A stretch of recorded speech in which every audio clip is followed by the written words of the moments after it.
Регионалния исторически музей Монтана миналото оживява чрез разказа на предметите. Тук историята е мост към нашето настояще и бъдеще.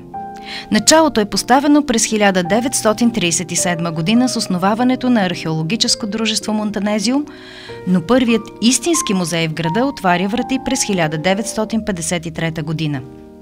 Днес Регионалният исторически музей Монтана съхранява над 60 000 движими културни ценности.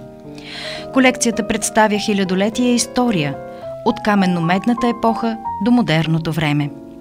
Експозициите са разположени в 3 основни сгради – залата на улица Граф Игнатиев 3, художествената галерия Кирил Петров и Михайловата къща. Непосредствено до нея е лапидариумът – колекция от уникални епиграфски и надгробни паметници. Това са единствените автентични документални свидетелства, които разказват историята на античното селище Монтанезиум и региона.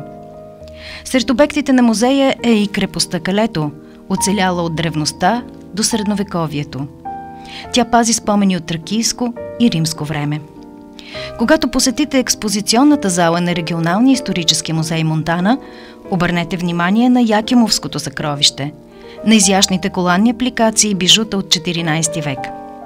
Разгледайте колекциите от икони, чипровски килими и ретро предмети като фотоапарати, часовници и телефони.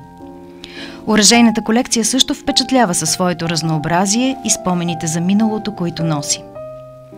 В Михайловата къща ще се докоснете до атмосферата на типичния за региона градски и селски бит.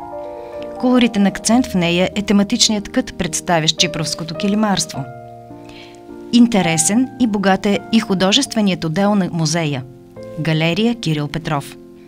Там ще видите произведения на класици на българската живопис, световно известни съвременни творци и местни художници. В нея редовно се представят временни изложби, които добавят нови и вълнуващи щрихи към посетителското преживяване.